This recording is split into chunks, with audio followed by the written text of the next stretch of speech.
Bom dia, boa tarde, boa noite, onde você e quando você estiver assistindo a aula. Estamos aqui para a nossa aula de número 14.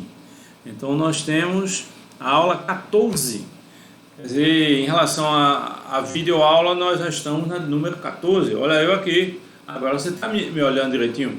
Bem, essa aula vai ser uma aula que a gente vai fazer algumas questões de gases, que é aquela parte do Enem Plus. Vamos fazer algumas questões do Simuladinho 2, o Quarentena 2, é importantíssimo que você faça, que você mande as dúvidas. E nós vamos também ver a teoria de oxirredução. Oxirredução é a última parte do caderno, o último capítulo do caderno. Os alunos que entraram no curso agora, eles não receberam o caderno, então eles vão receber os capítulos avulsos, já receberam alguns, vão receber outros hoje, tá bom? Então daqui para quarta-feira a gente envia todos. Espero que vocês tenham recebido também a bateria de exercícios. A bateria de questões são 50 questões, na verdade são 100 questões que nós vamos ter nesse mês como revisão. A primeira parte foi na semana passada e a outra vai ser na próxima semana. O simulado se chama Quarentena 1, 2, 3 e 4. São 4 simuladinhos. E a revisão nós chamamos de Moléculas na Roça 1 e 2. Então vocês receberam na sexta-feira passada e vão receber na próxima sexta-feira. Com isso a gente acompanha o curso, com isso você acompanha e tira as dúvidas. Eu sempre digo a você que às vezes a aula você pode repetir aquela parte que ficou talvez em dúvida, você pode ver aquilo que você quer, depois você vê o restante, mas é importante que você acompanhe.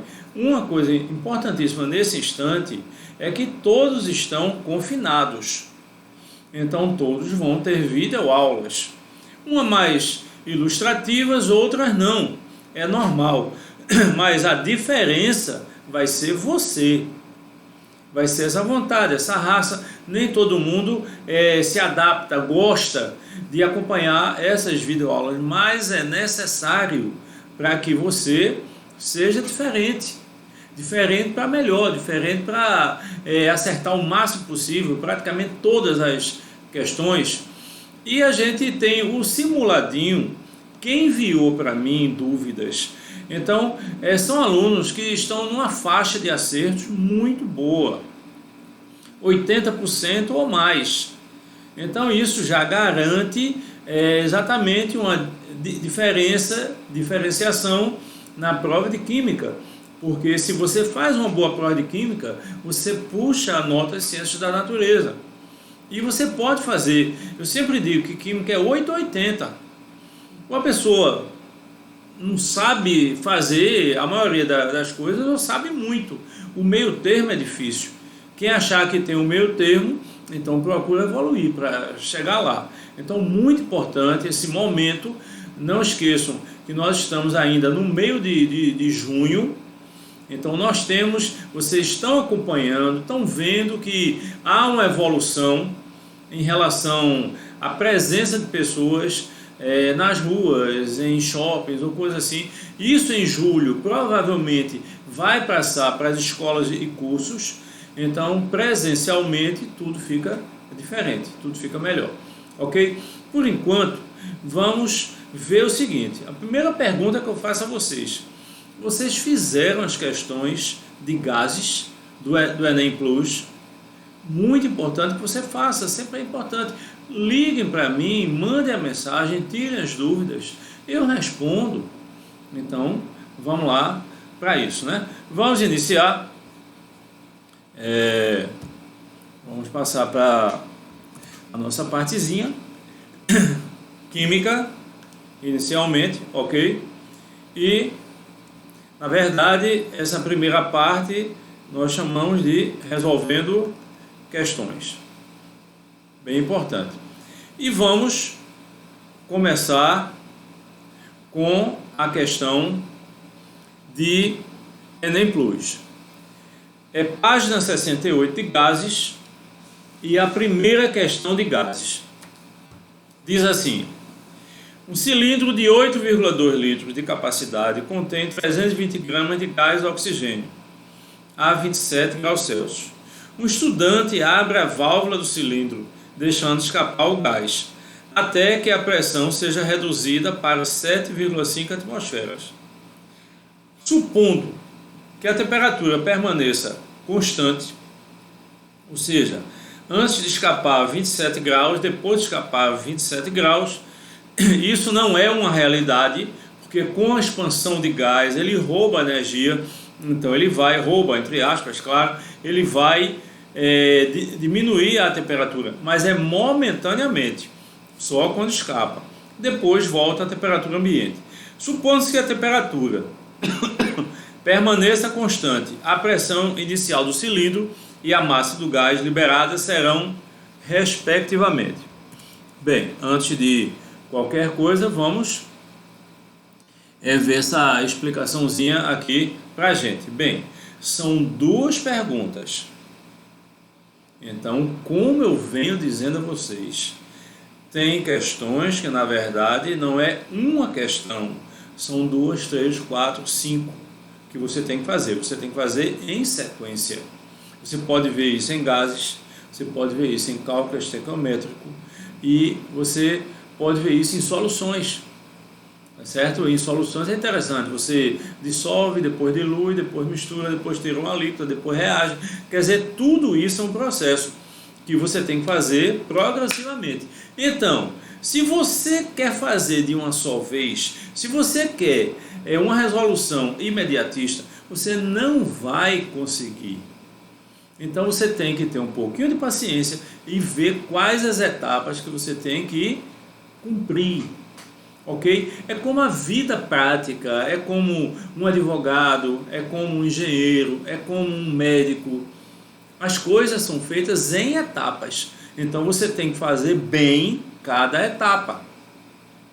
Se você é um médico, então tem uma cirurgia de 6 horas, você não vai ficar ali 6 horas, você vai participar de uma parte da cirurgia. Ok? Então tem uma equipe para fazer uma coisa, tem outra para fazer outra. Geralmente é assim, na engenharia, em outras áreas, qualquer. Então você tem que ter um pouquinho de paciência, de equilíbrio, para você ver as partes. Quais as partes dessa questão? 2. Então fica mais fácil. Primeira, qual a pressão antes do escapamento do gás? Ora, ele deu a temperatura, ele deu praticamente tudo. Então você usa Clapeyron. A gente vem usando o Clapeyron regularmente. Então o que é difícil em gases, na verdade, é o texto. É você se acostumar com a pergunta. Se você se acostuma, então você não vai errar. Ok? Então vamos ver. Primeiro ele pede a pressão que tinha antes do escapamento. Ótimo, uma resposta. Depois ele pede, quando escapar uma determinada quantidade, uma quantidade razoável de gás, quais as novas condições? Então é outra pergunta, tá certo? Em relação à massa, em relação à pressão, em relação a tudo. Na verdade, quando escapar, por que eu digo que escapou uma quantidade razoável? Porque a pressão passou para 7,5 e ela era quanto? Então vamos inicialmente calcular essa pressão inicial e vamos dar o seguimento com essa resolução. Muito importante, é empolgante quando você começa a acertar esses exercícios. Então vamos ver a resolução. A questão fala no gás oxigênio e fala numa determinada massa. Ele diz que um cilindro de 8,2 litros, então ele deu o volume de capacidade, contém 320 gramas de gás oxigênio, ele deu a massa, a 27 graus Celsius. Um estudante abre a válvula do cilindro, deixando escapar o gás, até que a pressão se reduza a 7,5. Bem, vamos ver. Primeira parte, oxigênio. Qual a massa que ele deu? 320. Qual a massa molar do oxigênio? 32. Então, o que é que você faz? Com a massa dada e com a massa molar, você vai achar o número de moles. Número de moles em função da massa pode ser massa dada, que a gente representa com M minúsculo, e massa molar, que a gente representa com M maiúsculo. Então, o número de moles, 320 por 32 dá 10 moles. Então, inicialmente, nós temos 10 moles do gás. Vamos usar Clapeyron, PV igual a nRT. Então, a pressão inicial, a pressão que estava no recipiente antes do escapamento, vai ser nRT por V, que é N, 10, R, 0,082. Por que eu usei esse valor, já que existem dois valores, para achar a pressão em ATM? Se eu quisesse milímetros de mercúrio, eu iria usar o outro valor de R, que é 62,3. Aí você diz, e quando é que eu vou usar? Bem, ache sempre em atmosfera. Sempre. Quando é que você vai usar milímetros de mercúrio? Quando a questão for explícita, quando ela pedir em milímetros de mercúrio. Ok? 27 graus, a temperatura Celsius soma com 273, então encontra 300 Kelvin. E o volume ele deu 8,2 litros. Fazendo as contas, fica fácil aí, né, de simplificar. Você pode pegar os dois zeros, caminhar 2 vírgulas de 0,082, cortou 8,2 com 8,2, fica 3 vezes 10, 30. Outra coisa importantíssima, o aluno, para o Enem, o aluno para um vestibular, ele tem que aprender a fazer conta mais rápido. Não é obrigado a fazer essas contas, multiplica um número, depois multiplica o outro, depois divide. Não. Nesse caso, como tem duas perguntas, então a gente tem que saber exatamente a pressão. Mas se fosse um caso que fosse só uma pergunta, você iria arredondar, você iria cortar números próximos e chegaria num resultado simplificando. Aprendam a simplificar. Quem simplificar melhor vai fazer a prova mais rápido e de forma mais eficiente. Então notem que eu coloquei ali em vermelho. Ok? Então inicialmente eu tenho 30 atmosferas. Vamos ver, vamos voltar. É interessante que você veja o que realmente a gente tem que fazer no olho, né? No olho. Observe bem, eu achei que o sistema fechado tem uma pressão de 30 atmosferas. Então, essa pressão diminuiu para 7,5 atmosferas. Então, ela diminuiu razoavelmente. Então, a nova pergunta, que é exatamente a massa que escapou, vai depender desta variação de pressão. E isso não é nada teórico, isso é tudo prático. Quem mora em edifícios em que o gás não é aquele gás de botijão, é uma central de gás. A maioria dos edifícios hoje, eles trabalham com central de gás. Então tem duas opções, ou o caminhão vem e deixa aquele botijão enorme e troca, ou então, que é o mais comum, ele pega o botijão grande e coloca gás. E o gás é vendido por massa de gás. E essa massa de gás é calculada de acordo com a variação de pressão. Então já existe um instrumento que automaticamente vai transformar essa variação de pressão em massa do gás que se coloca. Claro, como o gás é uma mistura, então se coloca exatamente uma média em relação à massa molar. Ok? O gás de cozinha é gás de butano, mas não quer dizer que tenha só o butano. Então tem os outros gases mais leves, propano, etano e metano, mas numa quantidade bem menor. A maioria é butano, em segundo lugar o propano, é como se fosse 95% de butano e 4%, 3% de propano. Isso varia muito, ok? Mas é mais ou menos assim. Então vamos voltar para a resolução, mas você já entendeu. Inicialmente eu achei a pressão de 30 atm.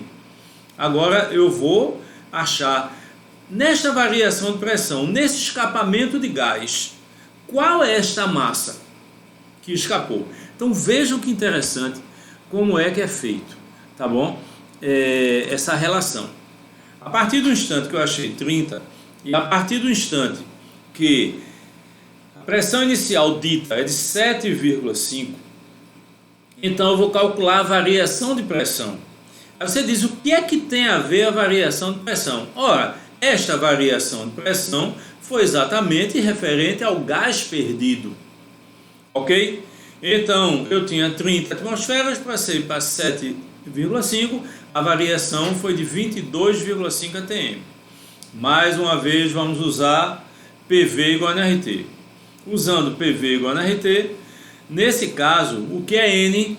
Número de moles. Como é que se pode calcular o número de moles? Massa dada pela massa molar. O que é que ele pede? Massa. Você tem duas opções. Você pode usar PV igual a nRT e achar N, o número de moles. Aí depois faz uma regra de 3 em relação ao mol do gás. Não esqueçam que é oxigênio. Ok? Ou então você usa direto. Então se PV é massa mol por RT, isolando o M, vou pegar o M grande, que é a massa molar, passar para o outro lado. Então vai ficar PV mol no numerador, e o RT está multiplicando, passa dividindo no denominador. E usa os valores. Só que a temperatura é a mesma. Ele diz, o valor de R é constante. Também você já sabe. A massa molar do gás, ela não muda, porque é o mesmo gás. Então, oxigênio 32. O volume é o volume do recipiente. Tá certo? Ah, mas não escapou? Sim, mas lá dentro, essa pressão corresponde a quanto em massa? O que muda é a variação de pressão. Por que eu não uso 30? Por que eu não uso 7,5? Poderia usar, só que você iria ter mais trabalho. Acharia a massa com 30, acharia a massa com 7,5, faria a diferença. Então é melhor você fazer logo a diferença. Então 22,5 vem dessa diferença.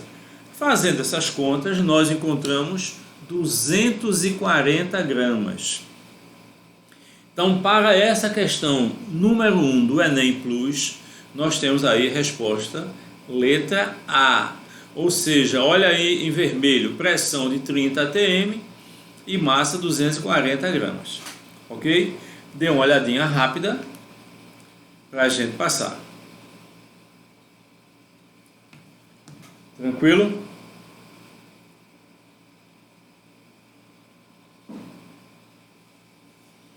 Bem, vamos lá. Vamos para a questão de número 2 de gases, tá certo? Gases pode cair em química, pode cair em física, mas sempre é uma coisa prática. Então o Enem ele vai em cima disso, tá certo? Não esqueçam que eu estou falando do Enem e a votação que você vai fazer é muito importante, ok? Muita gente em determinadas regiões optando por maio, mas acontece que, na minha opinião, vai ficar difícil. Mas vamos lá, a data que vier a gente encara, tá certo? E vai adiante, faz uma revisão grande, tá certo? Propondo simulados, provas, testes, provas rápidas, que é uma técnica que eu uso bem interessante, e só em sala de aula, claro. Ok? E algumas coisas. Mas vamos lá. Vamos voltar, o que importa é estudar, o que importa é aprender. Vamos ver a questão de número 2 agora. Questão 2 diz: na eletrólise, você sabe que a eletrólise é aquele assunto que todo ano cai em prova. Na eletrólise, na solução, se obtém uma mistura de gases com a seguinte composição em peso: nitrogênio 87% e oxigênio 13%. Quer dizer, totalizando 100. Se tem outro gás, é desprezível, são traços. Mas ele considerou apenas 2 gases, nitrogênio e oxigênio, que é a composição do ar. Okay? O que existe além disso é muito pouco. A densidade absoluta da mistura a 27 graus Celsius e 1 atmosfera em gramas por litro é... Ora, vamos avaliar. Você aprendeu na segunda parte de gases que densidade absoluta é PM por RT. Nós fizemos essa dedução a partir do conceito de densidade, a partir da equação de Clapeyron. Isso tem no caderno, isso tem na videoaula, a dedução. Então, densidade de um gás, PM por RT. Você grava Polícia Militar na rádio Transamérica, Tribuna, sei lá. Qualquer uma dessas, certo? Esses artifícios para gravar é muito importante, né? Porque na verdade você está numa prova, sabe fazer a questão, esqueceu alguma coisa, uma expressão? Ah, mas eu faço uma regra 3. Às vezes dá certo, às vezes não. Se for uma proporção de grau 1, tudo bem. Mas se for um exponencial e se for outro tipo de coisa, então já muda um pouco. Outra coisa que eu falo para vocês, eu sempre digo, é estudar substâncias, molde de substâncias, estequiometria de substâncias, cálculo de gases de substâncias é uma coisa. Agora, estudar mistura de substâncias é outra. Então, nesse caso, eu tenho a mistura. Eu tenho nitrogênio e tenho oxigênio. Como é que a gente vai fazer a densidade? Será que a gente pode fazer uma, depois faz a outra, depois avalia, faz uma soma? Pode. Dá mais trabalho. O que é que você pode fazer? Veja, na expressão de densidade PM por RT, a temperatura é a mesma para os dois gases. O valor de R também. E a pressão também. O que é que muda? É a massa molar. Então, quando você tem uma mistura e você precisa da massa molar, então você tem que se acostumar a trabalhar com a massa molar média. No início das aulas eu disse a vocês quais os elementos matemáticos que a gente usa em química: razão, proporção e, consequentemente, regra de 3. Usa muito. Médias, principalmente a média ponderada, logaritmo, em alguns assuntos, não em todos. Então, com isso, com esses elementos, que é uma quantidade pequena, a gente faz praticamente todas as questões de química.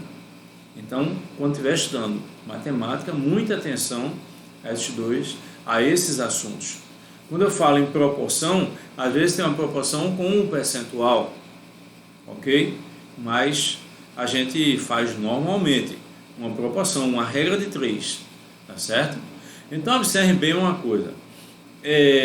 Nesse caso, a gente tem que fazer a massa molecular média, ou massa molar média. Então, essa média é uma média ponderada. Como é que eu consegui identificar no texto? E a sua preocupação agora é essa: como é que você vai identificar no texto se a média é simples ou é ponderada? Pelos pesos. Ele deu os pesos? Deu sim, os percentuais. Percentual, ocorrência, proporcionalidade de quantidades, isso tudo são pesos de uma média. Pode ser usado. Então, vamos lá, para ver como é que a gente faz isso aí, ok?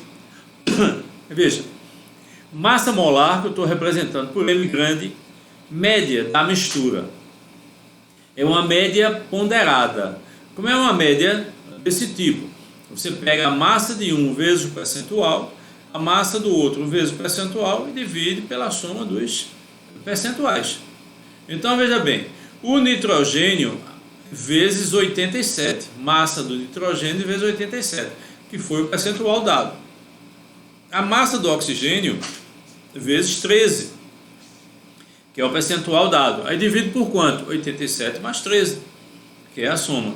Fazendo essas contas, 28 vezes 87 mais 32 vezes 13, dividido por 100, tá certo? Se você quiser, nem representa esse 87 e 13, coloca logo 100, dá 28,52.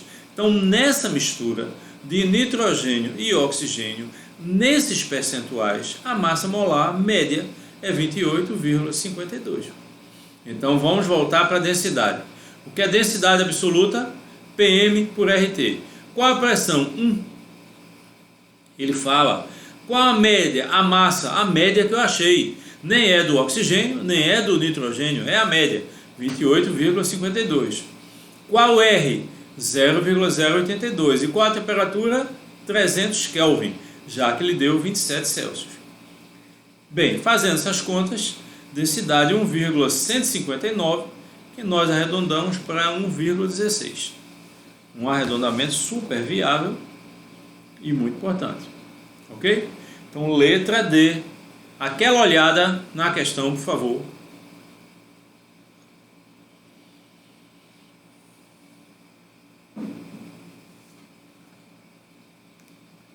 Bem, vamos lá. Podemos passar, tá certo? Quem teve problema, tentou fazer e não conseguiu, é interessante que repita. Pega um papel em branco e repita. Repetir questões, associar com palavras, com um resumo, isso faz parte do estudo. Isso fixa melhor o que você está aprendendo. Não esqueçam que no fim do ano, sua cabeça vai estar completamente cheia. Entendeu? Então, às vezes, você confunde uma coisa com a outra. Então, vamos lá, com paciência. Até agora, tudo tranquilo. Ok. A questão número 3, que algumas pessoas mandaram mensagem pedindo para eu resolver, é uma questão que você pode fazer apenas com uma avaliação matemática. Não tem a necessidade de usar termos químicos. Nesse caso, aí, claro, a matemática é um elemento das ciências. Então, você usa muita matemática em química, em física, na própria matemática e em outras matérias.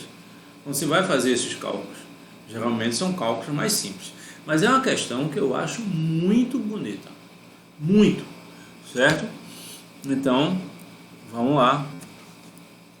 Já olharam essa? Passou. Essa questão, na verdade, ela foi do ITA. Eu não gosto de colocar a origem, embora é o correto de fazer, você identificar de onde ela veio, porque às vezes tem alunos que quando olha e vê a legenda, né, ITA, IME, ele desiste. Ok? Então, para que isso não ocorra, veja, a questão até fácil, como é a questão, ela torna-se um pouco mais chatinha. Certo? Então essas instituições têm questões diferenciadas. Vamos ver. Em que proporção de volumes devem ser misturados oxigênio puro e ar para que a mistura resultante tenha 40% em volume de oxigênio? Todos os volumes gasosos são medidos nas mesmas condições de temperatura e pressão. E o ar contém 20% em volume de oxigênio. Não olhe para a resolução, vejam a pergunta, como é feita, e você tem que prestar atenção numa coisa. A ciência, ela trabalha com conservação. O que é isso? Igualdade. Você muda alguns termos, mas alguns ficam constantes. Essa técnica é que a gente usa em gases, usa em estequiometria, usa em algumas coisas. Né? Então, quando você tem, por exemplo, você procura relacionar, você está numa prova, então você procura fazer uma relação para poder você chegar, ok? Então você vê o que se mantém constante, o que é que eu quero, o que é que a questão quer. Quanto mais rápido você identificar isso, mais fácil será de resolver a questão. Então vamos lá, pessoal. Raça, vontade, garra, você vai realizar o seu sonho. Olha o que eu estou dizendo. Então observe bem, o que é que ele quer? Ele quer misturar oxigênio puro com ar, dando uma nova mistura. O ar tem uma parcela de oxigênio. Então você para inicialmente, alguns alunos falam, não sei nem como começar. É o que? É PV igual a NRT, é P1V1T1 igual a P2V2T2, é densidade, é o que? Não tem essas expressões, embora seja uma questão de gases. Você vai em cima da conservação. Quando eu misturar oxigênio com ar, o que é que eu mantenho constante? É a quantidade de oxigênio. Vê se você entende.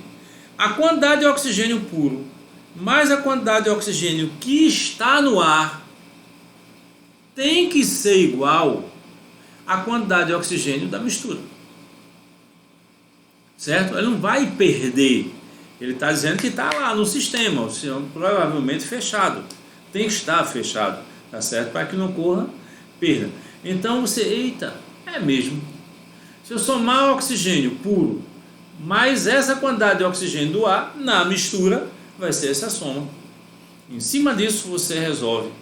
Sabe quantas pessoas conseguem esse tipo de raciocínio, de pensamento? Pouquíssimas. Então você tem que treinar isso, tá certo? Você para assim, às vezes você demora para fazer uma questão. É bom, não é ruim não. Quem já sonhou com uma questão? Eu já. Quando eu era estudante sonhava muito. Tentava fazer a questão, às vezes não conseguia e ia dormir. Daqui a pouco, lá para 1 hora, sei lá, 2 horas, acordava pensando naquela questão. E às vezes você tinha um caminho que às vezes dava certo, às vezes não. Mas essa concentração em alguma coisa é que faz você evoluir. Porque não esqueçam, você vai ser um profissional. Você vai fazer o Enem, vai passar no Enem, vai ser um profissional. O que é um profissional que fez um curso universitário? E outros também. É um resolvedor de problemas. Ele tem que estar pronto para resolver os problemas que aparecem. E aparece quando? Todos os dias. Imagine um engenheiro. Tem a planta, tem a sequência, tem a obra, mas sempre aparece uma coisinha de nada, o solo. Ó, aqui está mais mole do que a gente imaginava. E agora, o que fazer?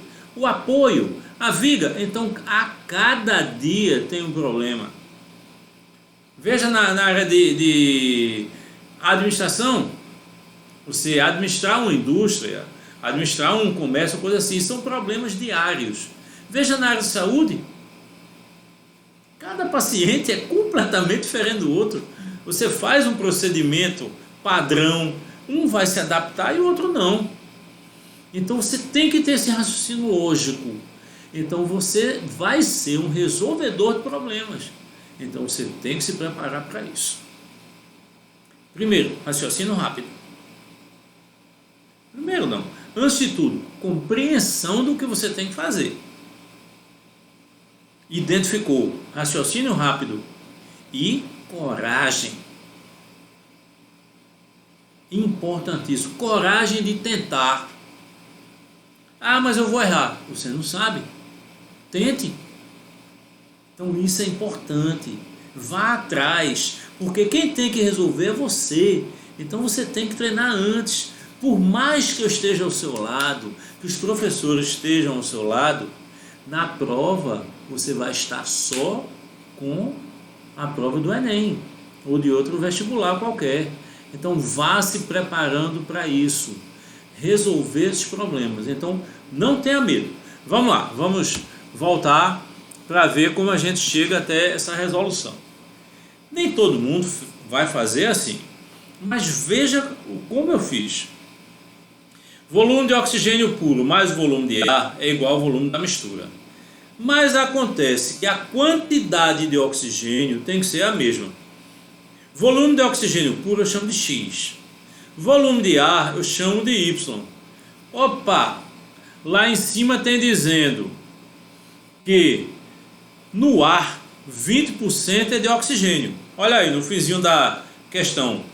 Todos os volumes gasosos são medidos nas mesmas condições de temperatura e pressão.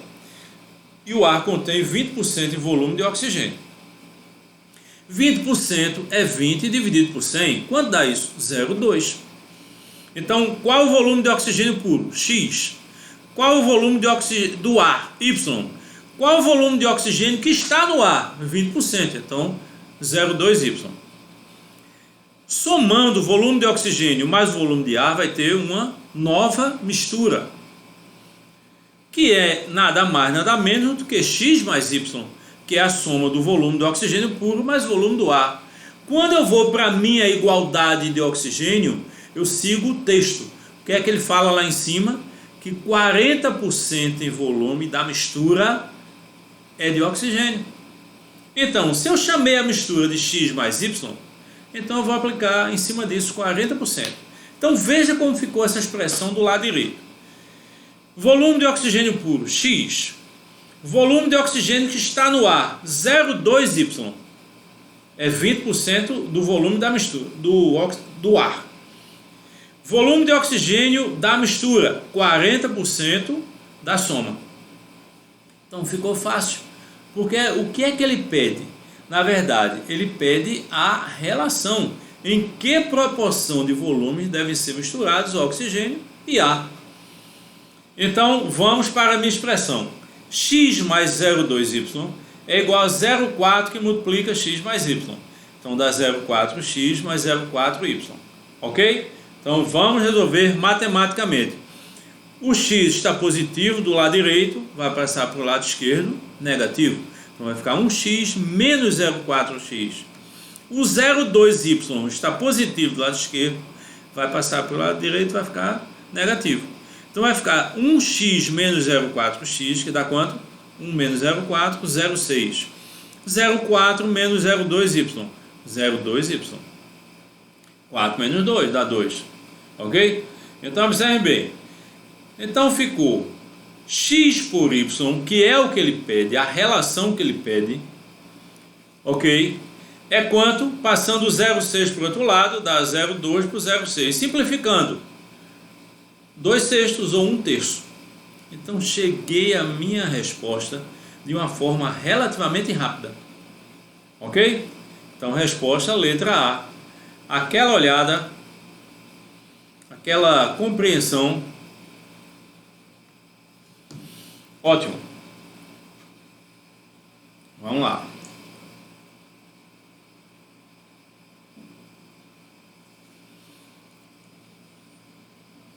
Bem, vamos voltar. Questão de número 4 desses testes. É uma questão que fala exatamente num mergulhador, a questão é tradicional, certo? Você tem que lembrar, quando a gente falou em pressão nos gases e no caderno tem, a gente viu que uma atmosfera corresponde a 760 milímetros de mercúrio. Ou 10,33 metros de água. Eu já falei isso aqui em outras oportunidades. Quando você mergulha, a cada 10 metros você aumenta 1 atm. Então, a cada 10 metros você fica submetido a 2 atm. Por que 2? Um da água, devido aos 10 metros, e o outro do ar. Não esqueçam que o ar empurra a água. Então, veja, se você está aqui embaixo, você vai ter sobre a sua cabeça, sobre o seu corpo, uma atmosfera de ar e uma atmosfera de água. Você tem que somar, ok? Então é assim que a gente faz. Vamos voltar e vamos analisar para ver. Já viram essa questão? Vamos passar para a questão 4. Um mergulhador em um lago solta uma bolha de ar de volume V a 5 metros de profundidade.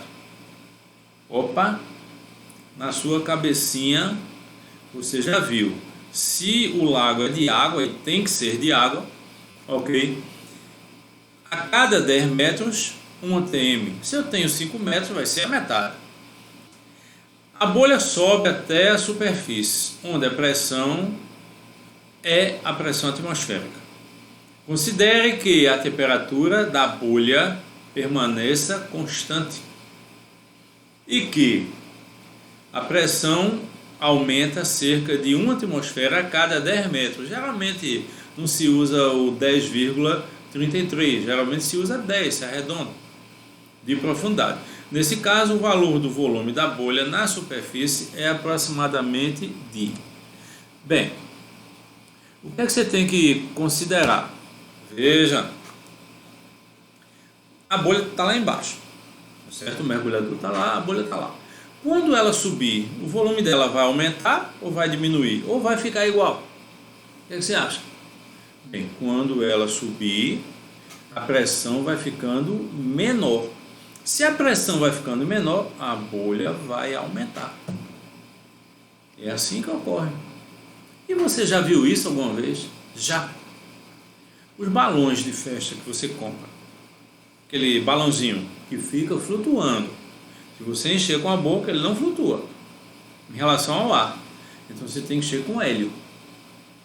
Ah, mas o hidrogênio pode, mas o hidrogênio explode. Ele não vai pegar um balão, dar uma criança, daqui a pouco uma centelha ou coisa assim, explode o balão. Então você vai encher com hélio. Quando alguém, você tem uma, sei lá, uma sobrinha, um primo, um amigo, um filho, aí você vai andando, aí você compra. Ele pede um balão, você compra. Aí você dá, às vezes ele dá um passo, dois, sem querer solta. Aí ele sobe. Quando ele vai subindo, vai chegar um ponto que ele estoura. Ele não sobe muito. Por quê? Porque quando ele vai subindo, o que é que vai acontecer? A pressão vai ficando menor. Você já aprendeu que a pressão atmosférica, ela diminui com a altitude. Se você está num lugar muito alto, a pressão é menor, a quantidade de gás é menor. Quem aqui já teve experiência de ir a Machu Picchu, sei lá, Cidade do México, La Paz, ou qualquer outra cidade alta, com altitude considerável, não é? Acima de 1.000 metros. São Paulo fica 800 metros, então não tem muita influência. Mas Garanhuns fica mais ou menos... Garanhuns não, Gravatá fica a uns 500 metros. Então você já sente o ouvido. Tem pessoas que têm uma sensibilidade grande no ouvido. Aí quando vai chegando na Serra da Russa, você já chia um pouquinho, porque houve uma variação de pressão. Quem já foi na cidade de uma altitude considerável, é interessante. Se você andar muito rápido, você perde o ar. Você vai andar rápido e... Eu tive a oportunidade de ir numa cidade que era 3.200 metros de altitude. Você tem uma sensação completamente estranha, e quem já foi sabe disso, certo? Você puxa o ar e parece que não entra a quantidade suficiente. Mas não parece não, é realidade. É porque tem menos ar. Por que tem menos ar? Porque está mais alto. Isso em relação à atmosfera. Em relação à água também. Tá certo? Quanto mais você desce, maior será a pressão. Por isso que é limitado um mergulhador descer, tá certo? Principalmente respirando com o botijão de gás, o cilindro. Mas se você mergulha em apneia, você mergulha até os recordes, 100 e poucos metros de profundidade. Certo? Aí você desce com um cabo e com um peso para descer rápido e sobe rápido. Ok? Isso dá uns 3 minutos no máximo. Mas veja essa relação de pressão que é interessante. Então vamos voltar. Ok? Vamos ver como é que a gente fez o esquema para vocês. Olha aí. Ficou até bonitinho, interessante. Você tem um lago, que nesse caso parece mais um tanque, né? Aí você tem o mergulhador, ele solta uma bolha. De início, olha o desenho. Dá para notar que a bolha vai aumentando. Claro que não aumenta nesta proporção. Eu exagerei um pouco, mas para você fixar isso melhor. Então veja, a bolha vai aumentando. Então, se a temperatura é constante, então fica a primeira lei de gases, a lei de Boyle, P1V1 igual a P2, V2. Quando o mergulhador está lá embaixo, o volume eu chamei de V, a questão chama de V, e a pressão é o que ele quer saber. Observem bem, essa questão é muito clara. O volume da bolha na superfície é aproximadamente. Para saber o volume, eu tenho que saber a pressão. Então, são duas variáveis, não é? Duas incógnitas. Primeira pressão. E como é que eu posso achar essa pressão? Pelo conceito da pressão exercida por uma coluna de água, que eu falei anteriormente. Olha a regra de 3 embaixo desse lago. Uma atmosfera corresponde a 10 metros de água. Como eu disse a vocês, é 10,33. Não precisa usar esses décimos, centésimos, ok? Qual o valor em 5? Claro que isso é uma representação, você iria fazer de cabeça. Mas você tem que saber que a cada 10 metros é 1 atm. Então, automaticamente, isso dá meio atm. Mas como eu disse a vocês, a água faz pressão na bolha e o ar faz pressão na água. Então a pressão P1, quem colocou 0,5 errou. Não é 0,5, é 1,5. Por quê? 0,5 de água e 1 de ar. Então não esqueça de somar isso, senão você erra. Então a bolha sobe. Quando a bolha sobe, o volume aumenta. Então quero saber agora quem é o V2. Então vamos para o conceito. Temperatura constante, lei de Boyle-Mariotti. P1V1 igual a P2V2. Isolando o V2, como é que fica? P1V1 por P2. Quem é o V2? Qual o P1? 1,5. É a pressão que está lá embaixo. Qual o volume? Ele chamou de V. O V1 ele chamou de V. A questão chama de V. E qual a pressão quando a bolha chega na superfície? Só a pressão do ar. Não entra mais a água, porque ela não está mais na água. Fazendo as contas, 1,5 V. Então quem é o V2? 1,5 V. Que está em que letra? Letra B. Questão tradicional e questão muito bonita, muito interessante, ok? Observem, observada rápida, por favor.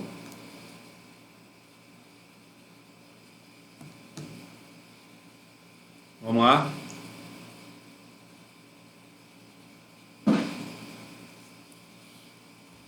Vamos voltar, ok? A quinta questão, na verdade eu não vou fazer todas desse bloco, vou fazer apenas 5, para a gente poder fazer algumas questões da prova, para dar um tempo a você, né? Você tem que fazer também.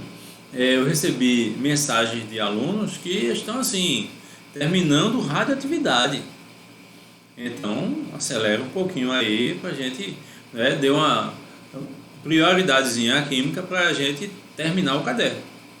Vai ser interessante, tá certo? Para a gente ter essa volta de caderno.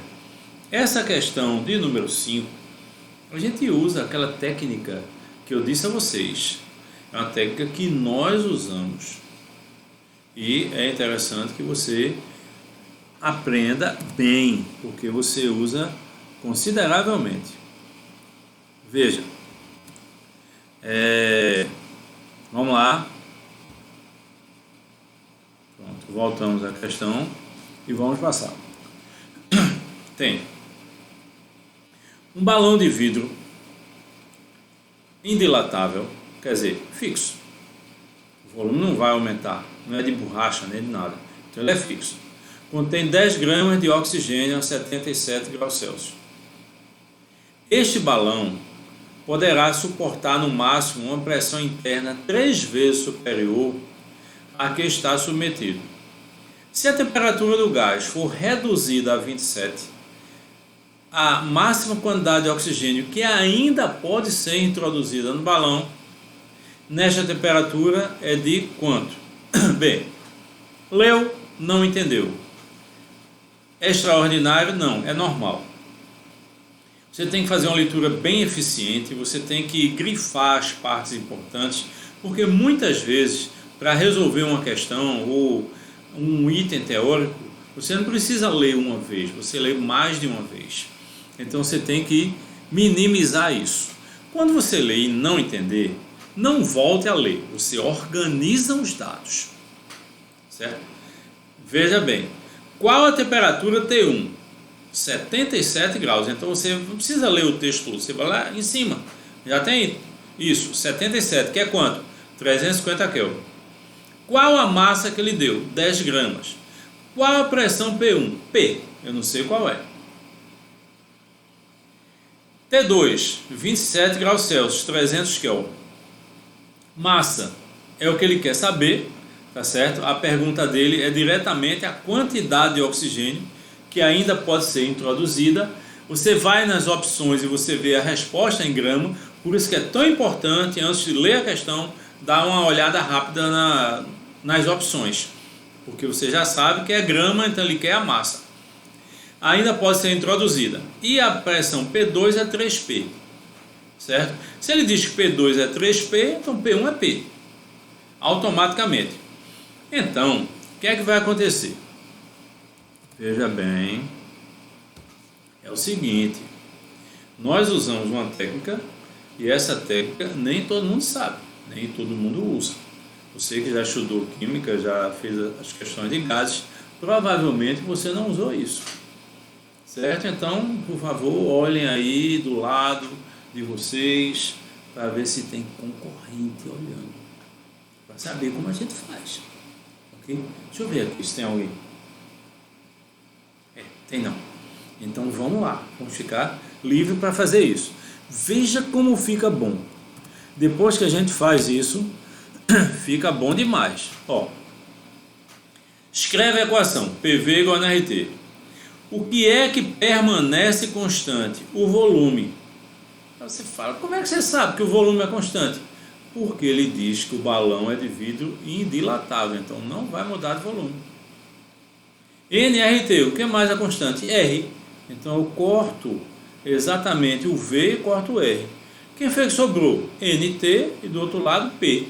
Então o P está multiplicando, passa dividindo. Então eu defini uma expressão NT por P igual a constante. Veja como é prático, veja como quando você começa a fazer isso você fica mais seguro. Vamos para a resolução. Se NT por P é constante, então N1 T1 P1 é igual a N2 T2 P2. Certo? Então, vamos ver. N1 vezes qual a temperatura T1? 350. Qual a pressão? P1? P. N2, 300 dividido por P2. Quem é P2? 3P. O que é que eu faço? Corto P com P. Cortando P com P, ficou 300 por 3, que é 100. Então, o 100 está multiplicando, passa para o outro lado, dividindo 350 por 100, quanto dá? 3,5. Então, 3,5 N1 igual a N2. De acordo com a expressão, a gente chegou até aí, ok? Muito bem.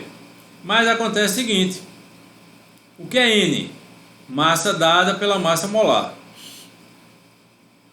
Então fica M1 por M e do outro lado M2 por M. Mas o M é constante. O M é constante por quê? Porque é a mesma substância, oxigênio. Se você quiser, você bota a massa do oxigênio, que é quanto? A massa molar, 32. Então bota 32 de um lado, 32 do outro e corta. Ou bota, se o gás é o mesmo, a massa é a mesma. Então eu posso dizer que 3,5 M1 igual a M2. Mas acontece que ele deu o M1, que foi quanto? 10. Então M2 vai ser 10 vezes 3,5, ou seja, 35. Então a resposta é 35. Será que é? Não. Ainda bem, se ele botasse nas opções, muita gente iria marcar. E às vezes ele faz isso. Por que não é o 35? Porque a pergunta dele é se a temperatura do gás for reduzida, a máxima quantidade de oxigênio que ainda pode ser introduzida. Ora, eu tinha 10 gramas. Se nessas condições eu posso chegar a 35, então de 10 para 35 eu ainda posso introduzir 25 gramas. Então a massa que ainda pode ser introduzida no balão, M, que é 25 gramas, que é a resposta, a letra A. Questão também muito bonita. Na minha opinião, assim, o tipo de questão que lhe ajuda. Ok?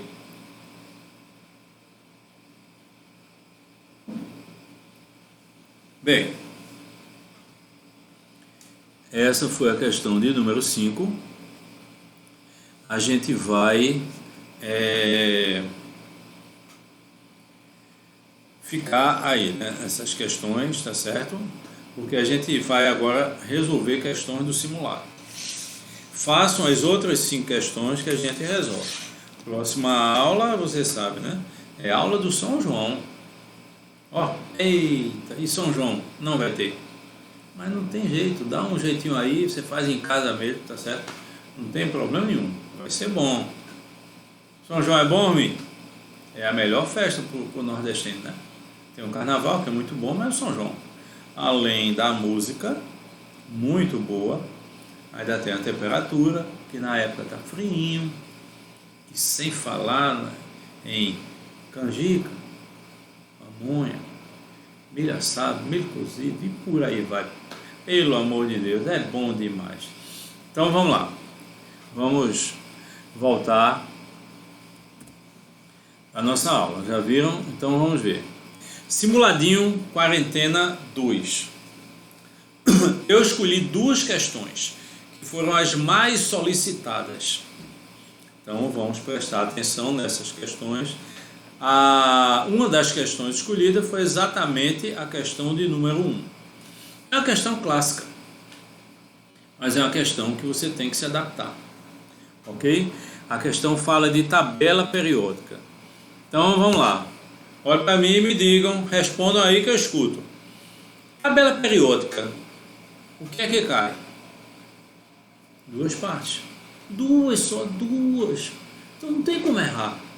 A primeira parte de tabela periódica, identificação dos elementos na tabela. Ele vai dar um elemento para você identificar na tabela. Você vai identificar através da distribuição eletrônica, ok? Ele vai assim imaginar propriedades de um elemento, então vai ser função da tabela. Por isso que é interessante, gravem os elementos ou os principais elementos da família A. O Enem não dá a tabela periódica. E você tem que saber algumas coisas. Para oxirredução, para ligações, para tabela, para reações. Onde está o elemento faz a diferença. Se ele é um metal alcalino, se ele é alcalino terroso, se é um calcogênio. Não precisa gravar os elementos da família B, mas a família A você precisa. Pelo menos os iniciais. Você pega aquele iniciozinho assim e grava. Mas veja, há quantos anos você está nisso? Ah, mas alguém me disse que não era obrigado a gravar a tabela. Alguém lhe disse errado. Você tem que saber, tá certo? Alguns elementos. Então, vamos lá. A segunda parte de tabela que cai são as propriedades. Então, nessa questão, ele envolve as duas coisas. Primeiro, identificação dos elementos. A tabela periódica dos elementos químicos é uma das ferramentas mais úteis na química. Por meio da tabela é possível prever as propriedades químicas dos elementos e dos compostos formados por eles. Com relação aos elementos carbono, oxigênio e silício, analise as proposições, assinale a alternativa correta. Então veja, quais são as propriedades? Energia de ionização, eletronegatividade, densidade, volume, raio, quer dizer, todas aquelas propriedades que nós estudamos. E você tem que saber a variação, de onde cresce, certo? A questão foi exatamente assim, quando caiu no vestibular, tá certo? E você tem que imaginar, você tem que fazer um calunga da tabela. Foi o que eu fiz, peguei um retângulo e coloquei. Quais são os elementos? Carbono, oxigênio e silício. Então, você tem que saber que o silício é da família do 4A, igual ao carbono. Quais elementos da família 4A? Carbono, silício, germânio, estanho e chumbo. Família 6A, oxigênio, enxofre, selênio, telúrio e polônio. Então notem que o oxigênio é o primeiro elemento da família 6A e o carbono o primeiro elemento da família 4A. Então coloquei no mesmo período. Logo abaixo do carbono, logo abaixo do carbono, quem é que vem? O silício. Então ficam esses três elementos aí. Esses três elementos, do jeito que eles estão, é fundamental para você fazer a questão, avaliar as respostas. Então tem, primeiro, o átomo de oxigênio apresenta maior energia de ionização. Ora, dentre esses três elementos, você vai perguntar, qual elemento que tem a maior energia de ionização? O hélio, porque na energia de ionização entram os gases nobres. Não esqueçam, dessas variações que tem apenas duas setas, certo? Não é da extremidade para o centro, nem do centro para a extremidade, então ou aumenta ou diminui. Dessas propriedades, que são as mais usadas, só duas propriedades que entram os gases nobres. Quais são? Energia de ionização e raio atômico. Então você tem que saber. Então vamos ver. O átomo de oxigênio apresenta maior energia de ionização. Ora, olhe a relação da energia de ionização. Aumenta de onde para onde? De baixo para cima, esquerda para direita. Aumentando de baixo para cima e da esquerda para a direita, quem é que está mais acima e mais à direita, dentre esses três elementos? O oxigênio. Se é o oxigênio, essa afirmativa é correta, é verdadeira. Ok? Então, número 1 é verdadeira. Vamos para as outras. Repetir a tabela para você ir tendo aí como referência. Aí vamos ver o número 2. O átomo de carbono apresenta o maior raio atômico. Aí vamos ver, raio aumenta da direita para a esquerda e de cima para baixo. Então, qual elemento que está mais à esquerda e mais abaixo, dentre os três citados? É o silício.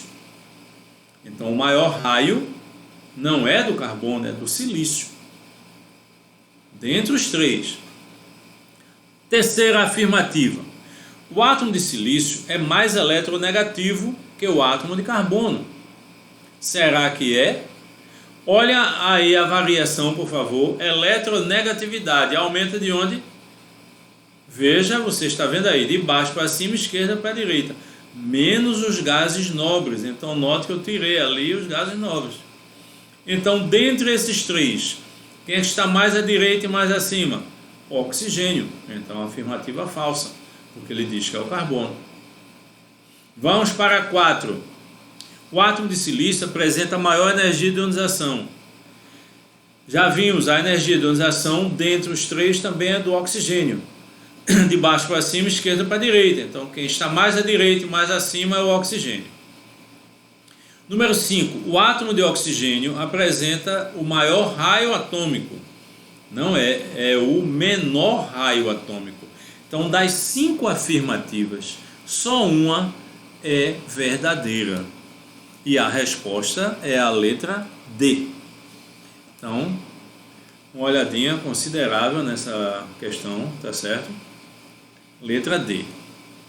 Vamos voltar e dizer uma coisa interessante. Um tipo de questão como essa, o aluno fica inseguro, um pouco seguro. Por quê? Porque só tem uma que é verdadeira. Então, na cabeça deles, puxa, botar 5 questões para só uma é verdadeira.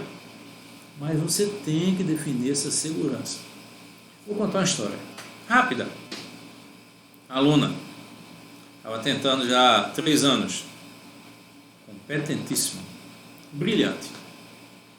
Passou em medicina, federal, ótimo. Na época da Coveste, que era o órgão que fazia as provas da Universidade Federal de Pernambuco. Inclusive provas muito bem feitas. Então não tem nada assim, o Enem é melhor do que alguma coisa. Não, as provas eram muito bem feitas. Primeira página da prova específica. Tinha a primeira fase e tinha a segunda fase, que era a prova específica. Tinha 16 questões de química. Primeira questão, uma questão de estequiometria. Resposta, 4 gramas. Você iria lá no gabarito, marcava 0,4. Tinha um gabarito específico. Ou era verdadeiro e falso, ou era aberta. Então era uma prova aberta. Aí você diz, mas era muito difícil. Não. Era igual às outras. Os alunos tiravam 8,5, 9, 9,5. Quer dizer, 95% da prova, às vezes todas. Então não era nada de difícil não. Quando você estuda e sabe mais ou menos o roteiro do que vai cair, fica difícil. Mas essa aluna que passou, que era brilhante, muito estudiosa, primeira questão, questão de estequiometria, resposta 4 gramas. Marca no gabarito 0,4. Na mesma página, quarta questão. Tinha 4 questões nessa página. Quarta questão, questão de pH. Fazia o cálculo do pH, misturava, dissolvia, fazia aquela história toda que você já sabe. Resposta, 4. O pH da substância, 4. Então você marcava 0,4. Opa! Como é? Na mesma página, questão 1, 4 gramas. Estequiometria. Na mesma página, questão 4. Questão 4, resposta 4, pH. Então, ela pensou, poxa, não pode ter duas respostas iguais na mesma página. Então eu errei. Foi o que ela pensou. Então deu uma olhadinha assim de lado, que não é nada de incomum, ok? Tinha lá 2, ela marcou 2 na questão 4 de pH. Tudo bem. Tirou uma boa nota? Tirou. Tá certo? 87% de acertos, mais ou menos. Ok. Mas só que quando ela foi ver o gabarito, resposta número 1, 4. Resposta número 4, 4. Quer dizer, às vezes a cabeça ela é tratada para eliminar algumas coisas. Mas confie principalmente em você. Se você fez daquela forma, se você está nesse caminho, se você é seguro para isso, então não tenha medo. Vá exatamente como você fez. Isso é interessante. Uma coisa que eu sempre digo, às vezes a pessoa lê a questão e às vezes muda o gabarito. Isso acontece. Se a pessoa percebe um erro, muda. Mas acontece que geralmente, pela experiência que eu tenho, 80% das questões, a resposta, a verdade da questão é no raciocínio inicial. Esse raciocínio inicial é muito forte. Ok? Bem, vamos voltar. Vamos ver aqui outra questão. Já passou essa, já viram? A outra questão, vou fazer só 2 da prova, né? Quem quiser mais pode mandar para mim, só que a maioria mandou exatamente essa, né? E não esqueçam que quinta-feira tem mais. Em torno de meio-dia, o simulado de 1, 2, em torno de 5 horas é o gabarito. Olha a questão. No ateliê de um ourives, as joias são feitas com ouro 18 quilates. Praticamente todas as joias hoje em dia são feitas com esse tipo de ouro, que consiste de uma liga contendo 75% de ouro e 25% de outros metais. Geralmente esses outros metais correspondem a metade, 12,5% de prata, e a outra metade, tá certo, de cobre. Geralmente é assim. Aí você fala, por que a necessidade de formar uma liga? Já vimos isso, o ouro é maleável. Então não pode ser 100% ouro, senão a aliança fina iria logo amassar ou coisa assim. Então quando tem a liga, tem uma rigidez diferente. Assim, uma aliança com 3 gramas dessa liga contém uma quantidade de ouro em mol aproximadamente de... Bem, questão simples. Qual a massa da aliança? 3 gramas. Ele diz, se eu estou falando de percentual e a massa da aliança é 3, então esse corresponde ao 100%. 100% da aliança, tá certo? Claro, imaginando ela limpa direitinho, né? Sem nenhum problema, corresponde a 3 gramas. Eu quero saber a quantidade de ouro, mas ele informa que é quanto? 75%. Vai corresponder a M. Fazendo a conta, nós encontramos que a massa de ouro que tem em 3 gramas de aliança é 2,25 gramas. Muito simples. 3 gramas está para 100%, que é a aliança toda, quanto vai estar para 75%, que é só o percentual de ouro. Achei 2,25. Mas agora eu quero achar em mol. Então vamos fazer outra conta. Ele deu a massa, que é quanto? 197. Então 197 gramas é 1 mol. Não esqueçam que a massa dada em gramas sempre é 1 mol. 2,25, que é a massa de ouro que está na aliança, corresponde a N. Fazendo as contas, 2,25 dividido por 197 dá quanto? 0,011. Que, para efeito de gabarito, para efeito de resposta, você arredonda facilmente, sem nenhum tipo de prejuízo. Então vai ser 0,01 mol, que é a letra A. Dê uma olhadinha nessa questão, tá certo? A resposta vai ser exatamente letra A.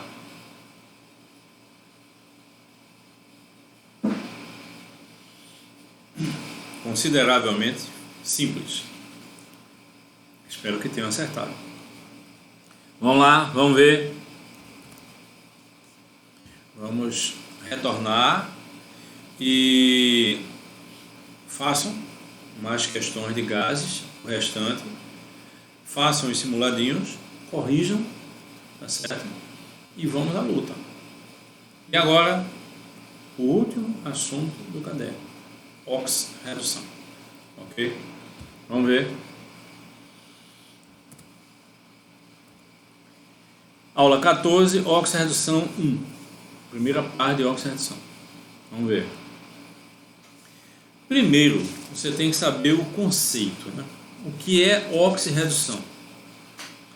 É um fenômeno que indica uma transferência de elétrons, gerando reações de elevada importância para o seu estudo na indústria, no nosso dia a dia, como a oxidação do ferro, que produz a ferrugem. Tá certo? Então, esse termo, oxidação, oxirredução, ele inicialmente se referia exclusivamente ao oxigênio. Então, uma substância oxidou-se, reagiu com oxigênio. Você dizia hoje, não é assim não? Não. Pode ter outro tipo de reação que não tem o oxigênio e mesmo assim se chama de oxidação. Ok? Mas a oxidação do ferro com presença do oxigênio é a base para todo o estudo de oxirredução.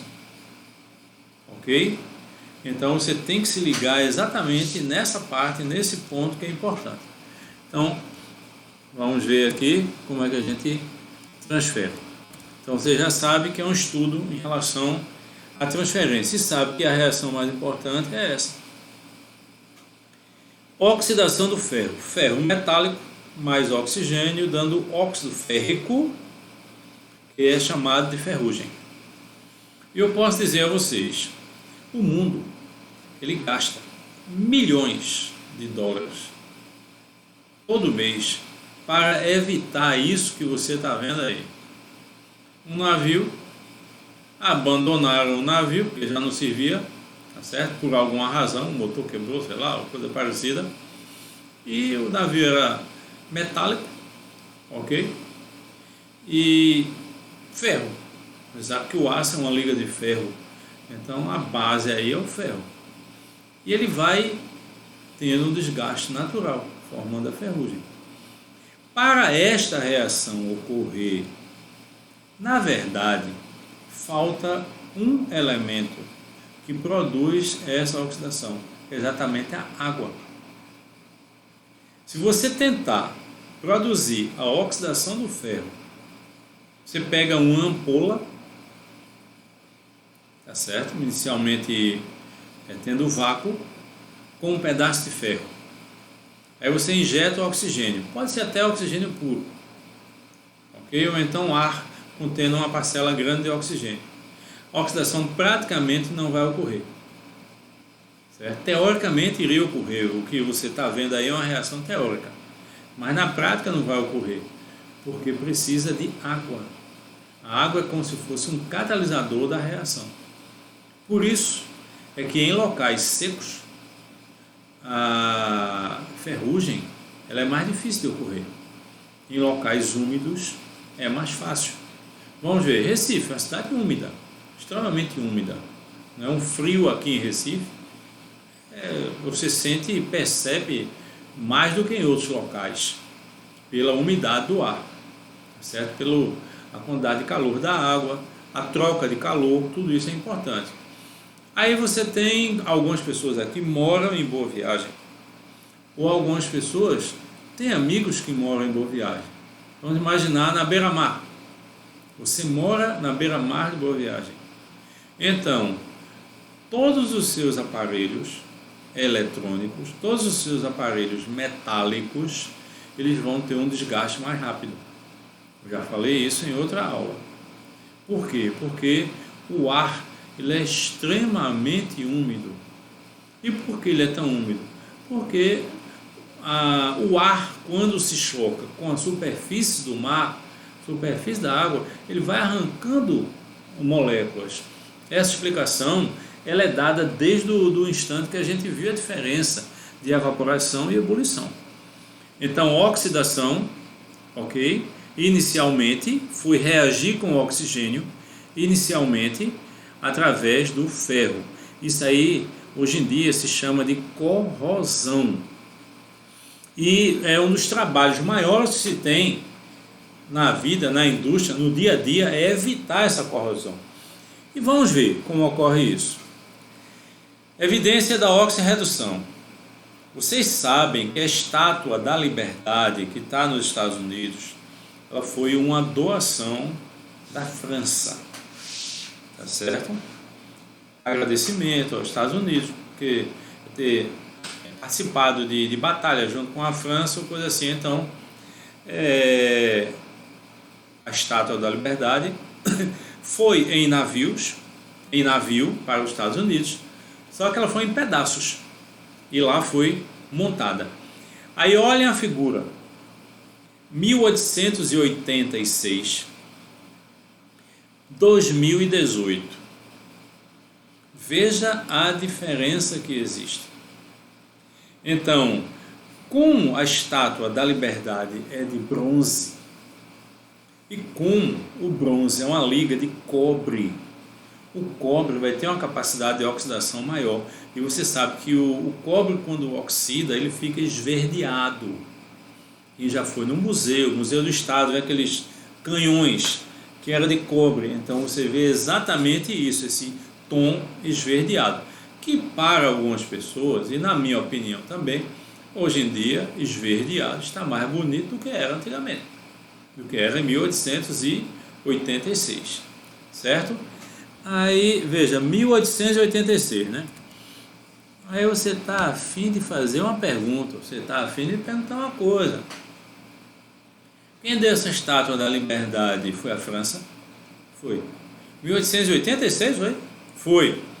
Nesse período, não estava se fazendo simultaneamente um monumento para Paris? Estava. A Torre Eiffel. Eiffel é o nome do engenheiro que fez. E a Estátua da Liberdade oxidou? E a Torre Eiffel não? Por quê? Se foi da mesma época. A Torre Eiffel ela foi feita antes de 1900 e foi colocada em 1900, tá certo? Para uma Expo. A Europa, ela faz essas exposições internacionais. É quando surgem ideias científicas, é quando surgem ideias sociais, certo? A cada 2 anos você tem uma exposição internacional na Europa. Escolhe um país da Europa e faz essa exposição, tá certo? Na Bélgica é o Atomium, que é já viram essa figura em capas de livro de química, simulando a ligação entre os átomos de ferro, e um monumento grande, tá certo? Umas esferas que você pode andar entre elas através de escada rolante, coisa assim, quer dizer, uma coisa grande. E em 1900, para a exposição de 1900, foi feita a Torre Eiffel. A Torre Eiffel ela é preservada e a Estátua da Liberdade não. Por quê? Opção: a Estátua da Liberdade não recebeu nenhuma tinta, ficou original, certo? Não quer dizer que ela esteja desgastada ou degradada. Por quê? Porque esses monumentos metálicos, principalmente de ferro, como a Torre Eiffel, como a Estátua da Liberdade, eu vou mais para cá. Essas torres que você vê, metálicas, de transmissão de celulares, por exemplo, Oi, TIM, Claro, sempre nos bairros você vê essas torres. Aí a pergunta: por que essas torres não oxidam? Já que elas estão expostas ao ar, a muito vento, à umidade. Por que não? Primeiro, a tinta que ela recebe, que você pinta regularmente, é uma tinta à base de zinco e isola praticamente o metal. mas principalmente por uma coisa que a gente vai falar mais de uma vez nessa aula de oxirredução, que se chama metal de sacrifício. O que é um metal de sacrifício? Pega um fio, liga um metal, uma placa metálica, mais ou menos grossa, espessa, e enterra. Então, na hora da oxidação, e a gente vai explicitar esse termo oxidação, na hora da oxidação, a gente coloca um metal que sofra mais facilmente a oxidação do que o ferro. Então, o que é que vai acontecer? Ele vai sofrer a oxidação. É como se eu tivesse assim, esse caderno é metálico. Tá aqui, um exemplo, ok? Estão me vendo aqui? Pronto, esse caderno é metálico. Então, se ele ficar exposto ao ar, ele vai se oxidar. Ok? Aí o que é que eu faço? Eu pego um fio e ligo esse metal aqui, ó. Vamos imaginar o celular. Aí eu peguei o fio, liguei o celular e enterrei o celular. Só que o celular é de um metal que tem uma capacidade de oxidação maior do que o ferro. Então, na hora de se oxidar, quem é que vai? O celular, o metal. E vai ficar preservado o caderno. É exatamente assim que ocorre. E é muito interessante. Essa ciência de oxirredução, ela é muito importante em diversas áreas. Bem, vamos lá. Mais um exemplo, moedas.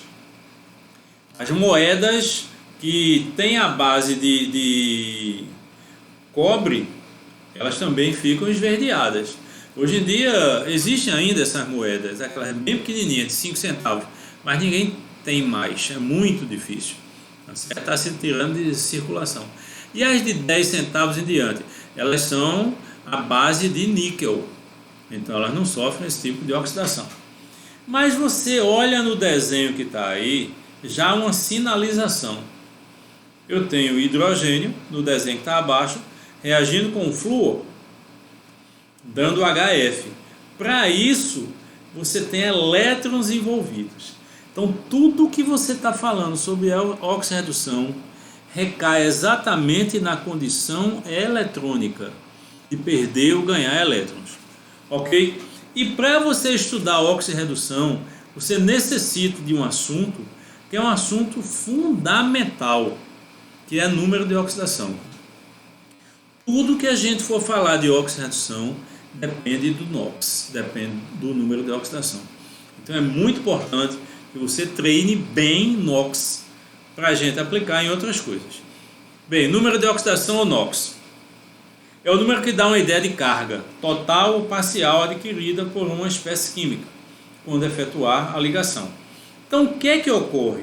Alguns átomos você pode fazer uma previsão da carga que vai adquirir esse átomo quando formar a ligação através da distribuição eletrônica. Mas nem todos. Por que não? Porque alguns têm um comportamento duplo, às vezes triplo. Então pode ter mais de um NOx, pode ter mais de uma carga. Mas tem alguns que têm um comportamento fixo, só de um jeito. Então, por exemplo, sódio. Sódio é um metal alcalino. Os metais alcalinos só se oxidam de uma forma. Então, o que é que eu faço para identificar? Sódio, fiz a distribuição eletrônica, tem 11 elétrons. E eu percebo, olha aí, que no último nível, que é o nível 3, tem apenas um elétron. Mas nós aprendemos, menos de 4 elétrons, perde elétrons. Mais de 4 elétrons, ganha elétrons. Então, se ele tem um, ele tende a perder um elétron. Perdeu, está tranquilo aí. Se ele perde um elétron, ele deixa de ser átomo de sódio, ele passa a ser o cátion sódio, que é o Na+. Então, ele adquiriu uma carga ao efetuar a ligação. Essa carga é mais, essa carga é 1+, é positiva. Então, o NOx do sódio é mais 1. Então, você começa a perceber que essa carga que o átomo, ao efetuar a ligação, vai adquirir, é o que nós chamamos NOx. Vejam o enxofre.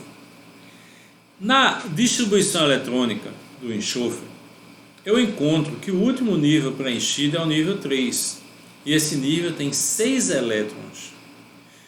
Opa, vamos lembrar o que eu falei ainda agora? Menos de 4 perde, mais de 4 ganha. Para ficar com 8, seguindo a teoria do octeto, que tem muitas exceções. Se tem 6, ganha 2 elétrons.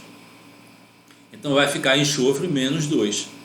Adquiriu uma carga, então ele tem um NOx menos 2. Ok? Então essa carga adquirida vai ser o NOx. Só que o sódio, quando ele se oxidar, só vai se oxidar de uma forma. O enxofre, quando se reduzir, a gente vai ver esses termos, ele pode se reduzir e oxidar de forma diferente. Depende de onde ele esteja. Então uma coisa interessante é o seguinte, veja, vamos lá. O mesmo elemento, ele pode ter mais de um NOx, de acordo de quem ele está junto. Então vamos imaginar, caderno e eu. O caderno é mais eletronegativo do que eu, então ele vai atrair os meus elétrons. Se ele vai atrair meus elétrons, eu vou ficar positivo, porque eu perdi elétrons. Celular e eu. O celular, ele é menos eletronegativo do que eu. Então eu vou atrair elétrons no celular. Então eu vou ficar negativo. Então o mesmo elemento, se tiver junto de um elemento mais eletronegativo ou menos eletronegativo, isso vai fazer a diferença para o NOx. Então o mesmo elemento pode ter mais de um NOx. Ok? Vamos lá. Bem, vamos adiante nos exemplos. Letra C, alumínio. Efetuando a distribuição eletrônica do alumínio. Dá quanto? Dá 3 elétrons no último nível. O que quer dizer isso? Que ele vai perder os 3 elétrons, porque tem menos de 4. Então vai ficar positivo. Alumínio mais 3. Então o NOx passa a ser mais 3. Olhem o ferro. O ferro já é diferente. É um metal de transição. Os metais de transição geralmente eles têm mais de um NOx. Quais os NOx estáveis para o ferro? Bem, na hora de perder elétrons, ele é um metal, tende a perder elétrons, ele pode perder de duas formas.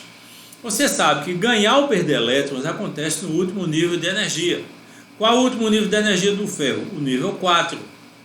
Tem quantos elétrons? 2. Então ele pode perder 2 elétrons, se transformando em ferro mais 2. Então o NOx do ferro vai ser 2.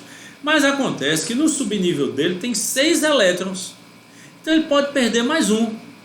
Aí você diz, e qual a necessidade? Cada elemento tem a sua característica. Mas quando ele perde um elétron do D, o que é que ele vai ficar? Ele vai ficar com D5. O que é que representa um subnível D5? Um subnível simétrico, mais estável. Então o ferro, ele se oxida ou perdendo 2 elétrons, então adquirindo a carga mais 2 e o NOx 2, ou perdendo 3 elétrons. Então vão gravando aí que o ferro tem NOx 2 e 3. Ok? Tranquilo? Vamos passar, vamos adiante. Dessa forma, podemos concluir que o que é NOx é uma carga. Ok? NOx nada mais é do que uma carga. E essa carga ela é adquirida no instante da ligação química. Ok? Então se alguém lhe perguntar o que é NOx, o que é que você vai responder? Carga. O que é NOx é uma carga. Essa carga é adquirida quando ele efetuar a ligação. Então, o que é que você tem que saber? Você tem que saber regras sobre o NOx para você aplicar nas substâncias e nos íons. Essas regras, na verdade, é uma quantidade grande de regras, mas você não deve querer gravar todas ao mesmo tempo.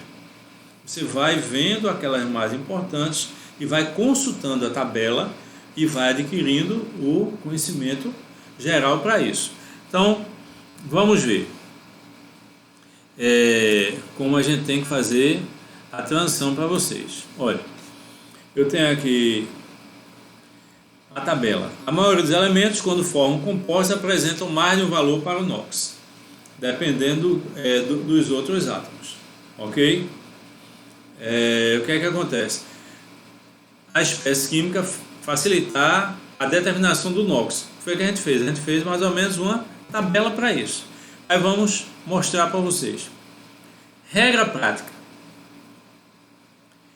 Substância simples, 0.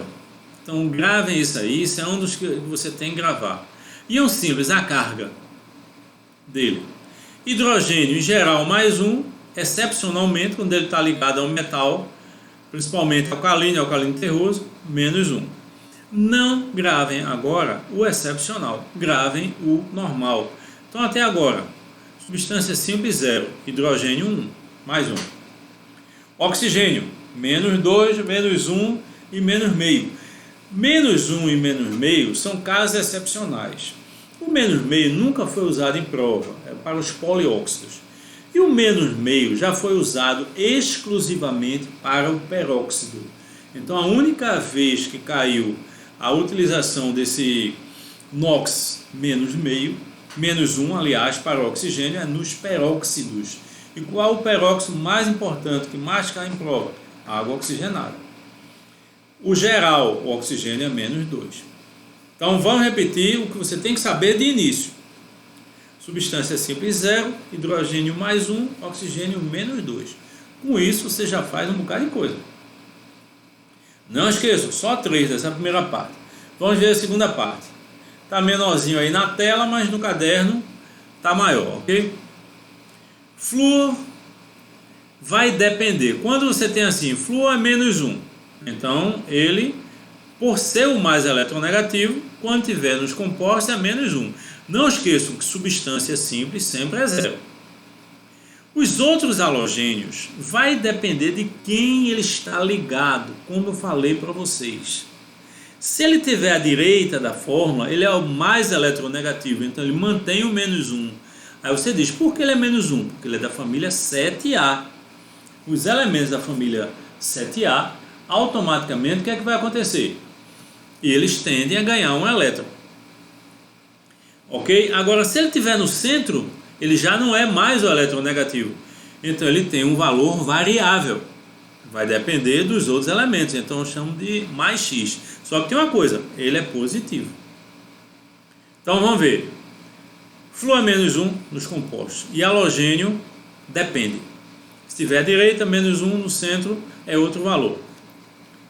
Calcogênio, ou seja, família 6A. Geralmente, se tiver à direita, é menos 2. Se tiver no centro, varia. Por que a direita? O que é isso aí? Porque a direita ele é o elemento mais eletronegativo. Não esqueçam disso. Ok? Muito bem. Metais. Então você tem que ir gravando esses metais. Gravem alcalinos e alcalinos terrosos. Pelo menos já ajuda. Certo? Quais os outros metais que tem mais de um NOx? Vocês vão gravando, a gente vai perguntar. Tem prata, zinco, cádmio, alumínio, boro. Mas quais os mais importantes com mais de um NOx? Ferro, cobre e chumbo. Então esses três você tem que saber a variação do NOx. Ferro, 2 ou 3. Chumbo, 2 ou 4. E cobre, 1 ou 2. Depende da sua memória. Regra mais importante, soma. A soma dos NOx, ok, dá 0. Porque é uma substância. Substância é uma espécie neutra. Ok? Se for um íon, a soma dá a carga. Então notem que é uma relação de tabela de você gravar. Então o que é NOx? É uma carga adquirida. Quais os elementos você tem que saber mais ou menos qual é o NOx? Metais alcalinos, mais 1. Alcalinos terrosos, mais 2. Hidrogênio, mais 1. Oxigênio, menos 2. Substância simples, 0. Outros metais em importância. Os 3 metais que têm uma variação. Ferro, cobre e chumbo. Ferro, 2 ou 3. Cobre, 1 ou 2. E chumbo, 2 ou 4. Ok? Bem, no nosso tempo de aula, vamos ficar por aqui. A gente sinalizou essa oxirredução. Façam o simuladinho. Estudem isso, tá certo? Para a gente fechar bem esse caderno. Quem do caderno todo tiver alguma dúvida, mande a mensagem para mim, para a gente deixar você sempre apto a fazer as questões. Acreditem vocês que a gente chega lá, ok? Próxima aula, aula do São João, ok? Exatamente praticamente na véspera do São João. Bem, muita saudade das aulas presenciais, mas falta pouco, ok? Um beijo no coração de todos e até a próxima.